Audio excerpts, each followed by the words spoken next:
is Elise and I'm here at Windsor Park Nordic Center, and today I'm going to talk to you about classic and skate equipment specifically. So first we're going to start with classic, and I have my boots here.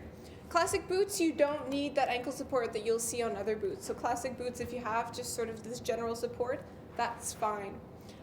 You want it to fit. When you put your foot in, you want your heel to be fairly tight, but you want to be able to move your toes. If your toes are too tight, you'll get cold toes and then you're done for. So you want to be able, when you're standing in them, to wiggle them around, and then you know that they're approximately the right size. So those are my boots. For my skis, it's very important when you're looking for skis that we are looking for skis based on weight. In the past, a lot of people have gone looking for skis and you sort of measure them by your height.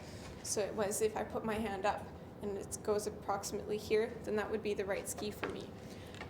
But it's really important today that you look and that you find a ski that's appropriate for your weight, because that'll be a much more enjoyable ski.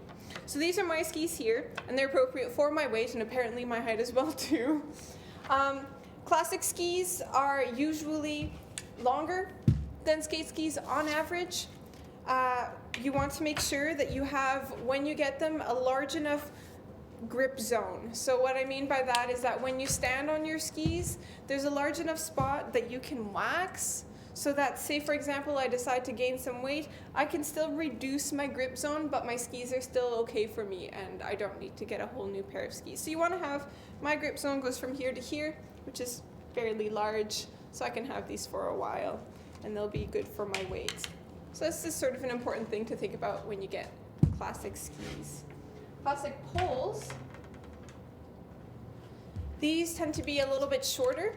So classic poles, you get them anywhere between your armpit to the top of your shoulder. After that, it's personal preference where you want it within that range.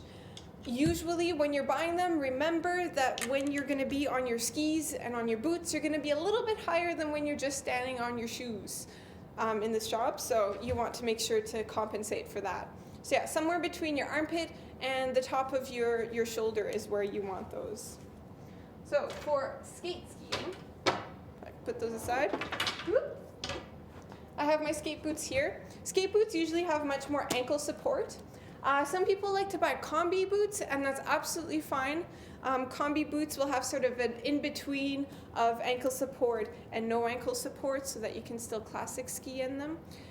These keep your ankle in sort of that position so that you can push off. It's very hard to classic ski in these because you can't do that bending that you need to do. So if you want to have two pairs of boots, I suggest that. Otherwise, have a pair of combi boots if you just wanted the one pair of boots. So those are my boots, and these are my skis. So same thing for skate skis as it is for classic skis. When you're purchasing these, you're purchasing them based on your weight. So you're not looking at the height, you're looking at how does the weight of the ski fit to your own weight. Now usually these skis have, my classic skis have here, there's a little chart for the weight, and wherever you're purchasing them, at the shops, they usually have a machine that can measure it so that they know that they'll be appropriate for you. So that's the biggest part. Skate skis has no grip zone, right? You do not grip wax your skate skis, you only ever glide wax them. So that's not something that you need to worry about. For my poles, they're a little bit taller. Skate poles, you want them to be somewhere between your chin and your nose, and again, after that, it's personal preference where you want them within this sort of area. And again, remember that when you're skiing, you do have your boots and your skis, which pushes you up a little bit more, so depending on where you want them. I think mine go to my chin approximately. So stay tuned in the future for some video clips where we'll talk about skate technique and classic technique. Come by and visit us at Windsor Park Nordic Center. See ya.